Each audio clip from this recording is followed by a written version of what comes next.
And happy Pride Month, everybody. Uh, President Trump and Secretary DeVos just last week claimed school choice is the civil rights cause of our time. And that's just honestly comical, but it's unsurprising because in Michigan, we know that school choice causes segregation in our time. We're seeing the impacts of these policies right now in Michigan's 9th District. Mount Clemens School District in Macomb County has seen massive numbers of white students partaking in schools of choice to go to nearby whiter school districts. Michigan's school financing moves with the student, meaning that when a student leaves to go to another school district, that funding goes with them. As a result, the Mount Clemens School District, with a majority Black student body, has faced major budget deficits for the past 2 decades and struggles to rebuild school infrastructure that hasn't been updated in more than 50 years. That's before the COVID crisis.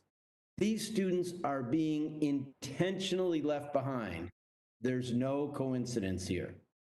Horrifically, Betsy DeVos is now trying to foist these harmful policies on the entire nation as Secretary of Education. Just last week, the Department of Education finalized a rule that would funnel critical emergency money away from the school districts and students most impacted by COVID-19, as Congress intended, bipartisan, bicameral, and send it instead to private schools, even those serving the very wealthiest students. Mr. King, I'd like to ask you about this. Would you agree that school choice policies can, in place with funding models like Michigan has, disproportionately harm students of color by funneling money and other resources away from their schools? Yeah, there's no question that the vision of school choice that Secretary DeVos favors is one that is harmful to students, and the evidence is clear in Michigan. And it's both the problem of the funding structure, it's also the unregulated charter market, which has allowed for-profit charter operators who are not serving students well to proliferate without meaningful accountability. So this narrow vision of schools is part of the problem we have to solve. Well, and I would just add that here in Michigan, which Ms. DeVos, Secretary DeVos, has had an impact on for many years, the charters have almost no regulations, and it's been a very harmful thing. What happens then to educational equity if we don't save our public schools? If we shift to the GOP idealized free market education system, which students will be hurt the most? There's no question it will hurt students of color and low-income students the most. Public education is the foundation of our economy. In point of fact, the majority of kids in the nation's public schools today are kids of color. We have no future as a society if we don't invest in their education.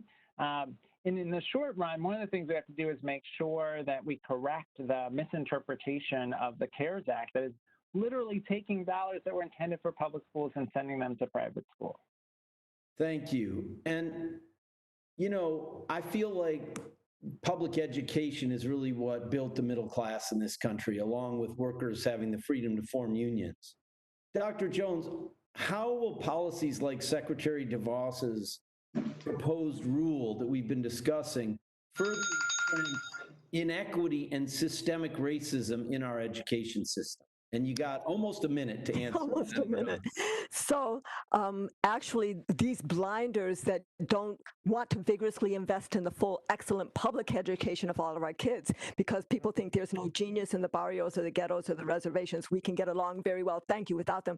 Those blinders are not just hurting those children, they're sapping the strength of the whole society, because there's genius in all of our communities, and we could be doing so much better as a nation or even as a world if we were to vigorously invest in public education. So what you are seeing is that there are whole communities that are being devalued for their genius. And yes, vigorously investing in the full, excellent public education is what is going to save our nation. That's one of the core All right. Thank you very much. And Mr. Chairman, before that horrible second bell, I yield back. Tell me about it. Okay. Thank you. Gentlelady from Minnesota.